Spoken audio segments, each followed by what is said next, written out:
شیخ بچے کو لے کر حجام کی دکان پر گیا۔ شیخ نے بال بنوائے، شیو کروائی۔ حجام کو کہا تم بچے کے بال کاٹو، میں سبزی لے کر آتا ہوں۔ حجام نے بچے کے بال کاٹ دیے لیکن شیخ واپس نہ آیا۔ کافی دیر گزر گئی تو حجام نے بچے سے پوچھا تمہارے ابو کہاں چلے گئے؟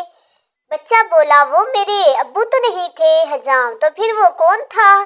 بچہ پتہ نہیں، میں گلی میں کھیل رہا تھا، یہ آدمی آیا اور بولا آؤ میں تمہارے بال مفت میں کٹواتا ہوں۔ السلام علیکم، welcome to my channel. Please video کو لائک اور چینل کو سبسکرائب کر دیجیے گا تاکہ آپ کو نئی آنے والی ویڈیوز اسی طرح کی اچھی مل سکیں۔ رات کو 2 بجے بیگم کے موبائل سے روشنی آئی تو شوہر نے موبائل اٹھا کر دیکھا اور غصے سے بیوی سے پوچھا کون ہے جس نے آدھی رات کو تجھے بیوٹیفل کہا ہے؟ بیوی نے حیران ہو کر موبائل دیکھا اور بولی لعنت تم پر اور تمہاری تعلیم پر جو تم نے یونیورسٹی سے حاصل کی، تمہاری جہالت پر بیوٹیفل نہیں بیٹری فل لکھا ہے۔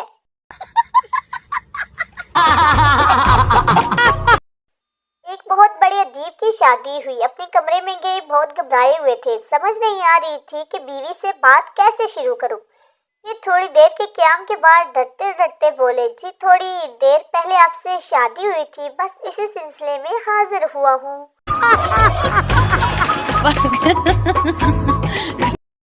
آج صبح بیگم سے بہت زور کی لڑائی ہو گئی تو میں نے اپنے سارے کام خود کرنے کی ٹھان لی۔ مجھے دن کو بھوک لگی تو خود اٹھ کر کچن میں گیا، 4 سلائس بریڈ ہری چٹنی لگا کر کھا لی۔ واقعی بہت مزہ آیا۔ اب پچھلے 1 گھنٹے سے میں کمرے کے کونے میں چپ چاپ گمسم بیٹھا ہوا ہوں اور بیوی بار بار پوچھے جا رہی ہے کچن میں مہندی بھگو کر رکھی تھی کدھر گئی؟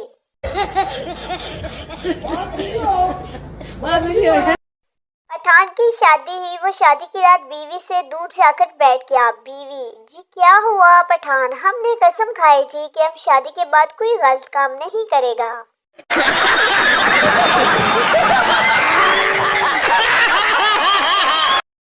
ایک مولوی صاحب کے پاس 2 طوطے تھے، ایک ہر وقت تسبیح کرتا رہتا تھا اور دوسرا ہر وقت سجدے میں پڑا رہتا تھا۔ ان کے ہمسائے کے پاس ایک طوطی ہوا کرتی تھی جو بہت شرارتی تھی اور سب کو تنگ کرتی تھی اور وہ آدمی اس سے بہت پریشان رہتا تھا۔ ایک دن اس آدمی نے مولوی صاحب کے پاس جا کر اپنی پریشانی بتائی تو مولوی صاحب کہنے لگے ایسا کرو کچھ دنوں کے لیے اپنی طوطی کو میرے طوطوں کے پاس بھیج دو، شاید سدھر جائے۔ اس آدمی نے ایسا ہی کیا۔ جب اس طوطی کو طوطوں کے پنجرے میں چھوڑا گیا تو تسبیح کرنے والا طوطا تسبیح چھوڑ کے سجدے والے طوطے سے بولا اٹھ مٹھو اٹھ، دعائیں قبول ہو گئی ہیں۔ ایک چرسی قبرستان میں چرس پی رہا تھا، پولیس آ گئی تو چرسی نے چرس چھپا دی۔ پولیس کیا کر رہے ہو؟ چرسی کچھ نہیں، اپنے والد کے لیے دعا کر رہا ہوں۔ پولیس تو یہ کس چھوٹے بچے کی قبر ہے؟ چرسی والد صاحب بچپن میں ہی فوت ہو گئے تھے نا۔ پیر صاحب سے میزبان نے پوچھا آپ کے لیے حلوہ لاؤں یا سوئیاں؟ قربان جاؤں پیر صاحب کے جواب پر۔ کہنے لگے بیٹا آپ کے گھر میں ایک ہی برتن ہے کیا؟